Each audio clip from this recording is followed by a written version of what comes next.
Je vous propose un premier tutoriel donc sur notre nouvelle formation sur Ciel Compta Evolution 2017 sur les propriétés du dossier. Donc on a vu comment créer le dossier, comment bien optimiser la navigation. Maintenant en fait c'est vraiment le tutoriel peut-être le plus important. Pourquoi? Parce que tous les renseignements que vous allez indiquer dans tout ce qui concerne dossier, paramètres, société, eh bien ça va conditionner l'utilisation ensuite de Ciel Compta. Alors pour l'instant le dossier de formation 2017 est vide, donc volontairement on va passer dans la société exemple, puisque en fait tout est déjà pré-renseigné. Comme ça, vous allez vraiment voir tout ce qu'il faut vraiment indiquer dans votre dossier. Donc pour cela, eh bien, je vais dans le menu dossier et ensuite, vous voyez, donc paramètres. Voilà. Et là, on va voir tout ce qu'il va falloir bien indiquer dans société, comptabilité, TVA. Voilà. Et les immobilisations, on le verra dans un second temps. Donc, paramètres société, ici, donc coordonnées. Donc là, vous voyez, ce sont vraiment des informations d'ordre administratif. Donc là, c'est vraiment de la saisie pure et dure. Ensuite, donc vous avez l'onglet complément. Donc là, l'onglet complément, eh ben, c'est ici, vous allez indiquer votre forme juridique.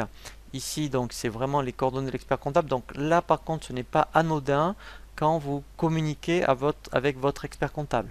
Donc là, si c'est le cas, il faut vraiment mettre toutes les coordonnées de votre expert comptable. Ça, c'est votre centre de gestion si vous en avez un. Et donc le logo, pourquoi pas. Voilà, donc là, c'est la première chose qu'il faut faire, c'est dans les paramètres société. Donc c'est comme ici, vous voyez, dans coordonnées de ma société, on arrive, je dirais, à la même option. Voilà, vous voyez, donc c'est exactement la même chose. Maintenant, toujours pareil, donc si on revient de façon conventionnelle, donc paramètres comptabilité, donc ça c'est vraiment très très important. Donc là je suis sur la société exemple. Donc à la création du dossier, on avait vu le premier exercice. Donc là, il faut faire très attention. Si vous aviez déjà une société depuis pas mal d'années et que donc vous venez d'acheter Ciel Compta, en fait ici c'est le premier exercice depuis que vous commencez. Donc on l'a bien vu sur la création du dossier. Après, effectivement, vous voyez, là, si vous achetez Ciel Compta cette année 2015, exercice N, vous mettez votre exercice 2015. Si c'est, voilà. Et donc, lui, après, il va générer N plus 1. Voilà, donc ça, c'est ce qu'il a fait à la création du dossier. Et ça, c'est ce qu'on appelle la période de saisie. Donc ça, c'est intéressant. Ça permet de mettre des garde-fous dans le sens où, donc là, si, admettons, je suis au mois d'août et que je veux saisir que le mois d'août, et bien ici, je mettrai 1er août 2015 au 31 août 2015. Comme ça, moi, quand je suis dans les journaux, eh bien, il n'y a pas de risque d'erreur que je saisisse le mois de septembre ou le mois d'octobre, par exemple. Ici, vous allez indiquer votre régime fiscal. Et ici, donc, si vous êtes à l'impôt sur les sociétés ou à l'IR. Ici, ça c'est très important, mais c'est déjà mis par défaut. C'est par rapport donc aux pénalités de retard et les indemnités forfaitaires. Et ça, je vous conseille donc de le laisser cocher. C'est pour les écarts. Donc ça, on reviendra justement quand on verra un tutoriel sur le lettrage. Et bien après, effectivement, quand vous avez des écarts en votre faveur ou votre défaveur, il sera capable de passer une écriture tout seul avec les comptes correspondants. Donc ça, c'est pour l'onglet paramètres. L'onglet devise, donc là, si vous êtes donc dans une société où vous faites de la multidevise, et bien ici vous cocherez dans ce cas-là multidevise, et ici vous mettrez donc la devise par défaut, donc qui sera l'euro. Et là après effectivement, puisque vous serez certainement concerné par les écarts de conversion, donc là on laisse ces comptes-là par défaut. Donc là pour l'instant je vais le décocher. Là ce sont les racines pour les journaux par défaut, donc là il n'y a pas de raison de les modifier. Ici ce sont les comptes par défaut, pareil. Donc là, pour les principaux comptes, donc là, pareil, on laisse. Et ensuite, donc là, ce qui est très important, c'est modifier les réglages comptables. Donc là, en fait, voilà, c'est pour la longueur des comptes. Donc là, c'est très important.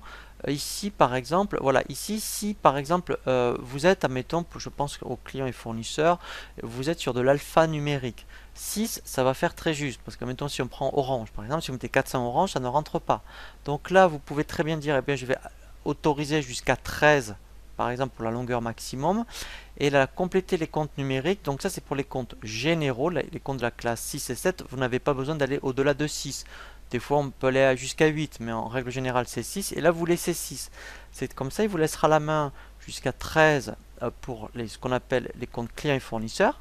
et tout ce qui est après même compte de bilan et tout ce qui est compte généraux 6 et 7, mis à part les clients fournisseurs, eh bien vous serez sur 6 positions. Ensuite, par contre, ce qui est important, voilà, donc là, ce sont les classes, vous voyez, donc ça, on ne touche pas.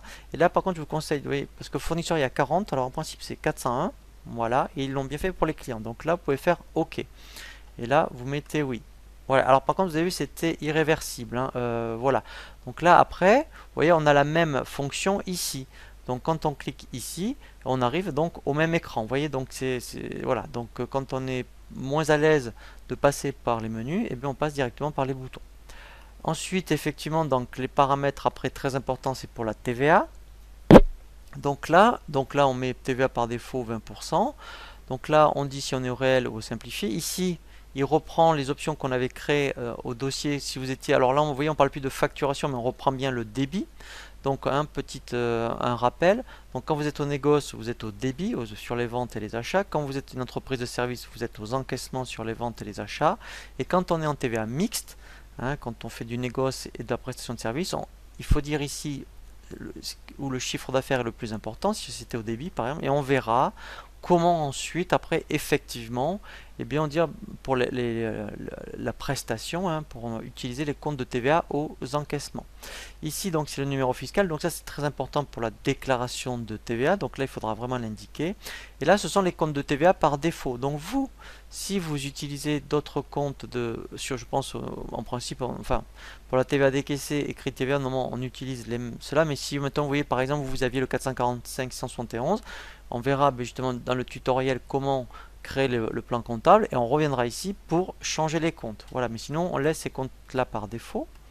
Les taux de TVA, donc là vous voyez il est en gras, donc là ça veut dire que c'est celui-là qui est par défaut, donc là ils y sont tous créés, mais sinon vous voyez pour créer d'autres taux on fait créer ici. Pour tout ce qui est déclaration de TVA, alors là normalement on n'a pas de raison de modifier. Alors ça c'est très important. Pourquoi? Parce que ici, effectivement, vous voyez, quand on va faire la déclaration de TVA, vous voyez tout ce qui est 70. Donc là, il va pour le hors taxe, il va prendre tous les comptes qui commencent par 70. Et avec une étoile, ça remplace tous les comptes qui suivent. Donc là, normalement, on n'a pas de raison de toucher. La seule chose qu'on peut éventuellement modifier, c'est ça. C'est les comptes de TVA ici, vous voyez. Donc si vous saisissez votre comptabilité, et que vous voyez qu'au niveau de la déclaration de TVA, il ne se passe rien pour les différents taux, c'est parce que ça veut dire qu'ici, vous n'utilisez pas ces comptes-là. Donc, soit ici, vous revenez et on peut modifier, vous voyez, les comptes de TVA. Comme ça, il prendra bien les comptes, vos comptes à vous. Hein, voilà, parce que sinon, vous voyez que si vous n'utilisez pas celui-là par défaut, il ne se passera rien quand il va vouloir afficher les montants de TVA. Donc là, c'est pour la collecter et vous avez le même principe pour la déductible, sachant que là, il y a une étoile. Donc là, normalement, même si vous n'utilisez pas cela, tout ce qui commence par ces chiffres-là, il va le prendre en compte parce que même si le dernier chiffre, c'est pas les mêmes, comme une étoile, ça remplace tous les chiffres que vous pouvez utiliser. Et ensuite, donc téléprocédure, donc ça on y reviendra. Donc là effectivement, donc alors on n'est pas obligé de souscrire à Ciel Déclaration, hein, on peut passer par rapport à notre portail. Mais là, ce qui est très important, c'est de mettre le numéro d'agrément que vous a communiqué donc les impôts. Et là après, effectivement, il faut mettre les coordonnées donc de la personne. Donc, enfin, en principe, on met les coordonnées du gérant, comme ici, vous voyez, voilà. Et là, après l'identification, je dirais de l'émetteur, donc soit c'est la société, soit ça peut être l'expert comptable. Et en principe, là, il faut mettre ce qu'on appelle le ROF. Donc là, il suffit de téléphoner aux impôts. C'est une référence fiscale pour la TVA. Donc les impôts ont l'habitude. Et donc là, en fait, il faudra l'indiquer. Et là, après, effectivement, quand on aura renseigné toutes ces informations, donc là, on peut fermer. Voilà, donc là, hein, on a bien vu donc sur tout ce qui est au minimum. Alors après, on reviendra pour tout ce qui est immobilisation, mais voilà, parce que ça c'est vraiment particulier. Donc là, sachant que en fait, puisqu'après on peut générer, on le verra hein, d'ailleurs un tutoriel à ce niveau-là, gérer toutes les IMO, les tableaux des IMO. Donc là, il vous demandera si au niveau des dotations, on reviendra sur ces notions-là, si on est sur 360, ce qui est normalement par défaut, ou 365, et ça ce sont ce qu'on appelle effectivement les comptes par défaut pour on appelle ça les VCEAC ou les PCEA. Voilà, mais ça sincèrement c'est dans un second temps. Quand vous démarrez, il faut bien penser surtout à aller dans société, comptabilité et TVA. Voilà, donc ça c'est vraiment la première chose à faire lorsque effectivement on crée le dossier, on paramètre le dossier et après effectivement maintenant, eh bien l'étape la plus importante, ça va être le tutoriel suivant sur la création du plan comptable.